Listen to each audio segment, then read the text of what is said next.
మేము విలేజ్లో నివసించే సమయంలో అసలు ఎవరింటికి తాళం వేయగా మేము చూడలేదు. అంటే ఇంట్లో ఎవరో ఒకళ్ళు ఉంటారు, పెద్దోళ్ళు చిన్నోళ్ళు ఎవరో ఒకళ్ళు. అందరూ కలిసి సామాన్యంగా ఎక్కడికి వెళ్ళేవాళ్ళు కాదు.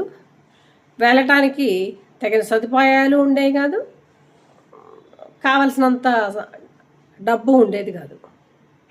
ఇంటికి పెద్ద ఎవరో వాళ్ళు వెళ్ళి వచ్చేవాళ్ళు. అందుకని అసలు ఇంటికి తాళం వేయాల్సిన అవసరం ఉండేది కాదు. ఇంటికి తాళం వేయటమే సరిగా చూడండి. మేము ప్రపంచానికి లాక్డౌన్ 2020లో జరిగింది. అసలు లాక్డౌన్ అనగానే అందరు గుండెలు గుబేలు ఉన్నాయి. అసలు లాక్డౌన్ అంటే అసలు ఎట్లా నివసిస్తాము, ఏంటి, మనకు ఆహారం ఎట్లా వస్తుంది, కూరగాయలు ఎట్లా దొరుకుతాయి, ఏం చేయాలి, ఏంటి, ఎవరికి ఏం పాల్పోని స్థితి. అసలు లాక్డౌన్ అంటే ఎట్లా ఉంటుందో కూడా తెలీదు. మూమెంట్స్ అన్నీ రిస్ట్రిక్ట్ అయిపోయినాయి. అంటే ఎమర్జెన్సీ సర్వీసెస్ మాత్రమే ఇచ్చారు. ఆ కాలంలో కరోనా అనే మహమ్మారి అదొక భూతం. దాన్ని గురించి లాక్డౌన్ చేశారు. ప్రజలు కొన్ని అవస్థలు పడ్డారు. ఆ కరోనా వల్ల ఇబ్బంది పడ్డారు. కొంతమంది మరణించారు.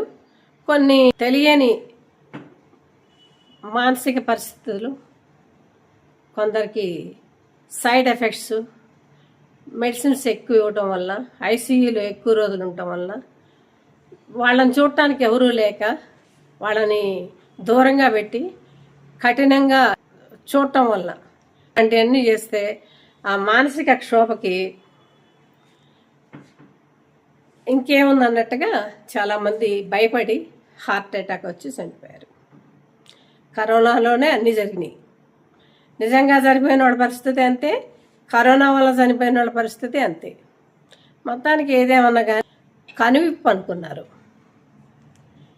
అప్పుడు జనమంతా మారినట్టే నటించారు. కరోనా పోయిందండి, లాక్డౌన్ తీసేశారు, అందరూ ఎంతో కొంత నష్టపోయారు. కానీ మళ్ళీ 1, 2, 3 నెలలు కొంచెం మాదిరిగా నటించారు. ఆ తర్వాత అసలు రూపం మళ్ళీ బయటకు వచ్చింది. మళ్ళీ అదే సంపాదన, అదే అదే ఇది. ఇప్పుడు మళ్ళీ భారతదేశంలో ప్రధానమంత్రి నరేంద్ర మోడీ గారి నోటి నుండి లాక్డౌన్ అనే మాట వచ్చింది. ఇప్పుడు గుండెలు గుబేలు అంటున్నాయి జనానికి.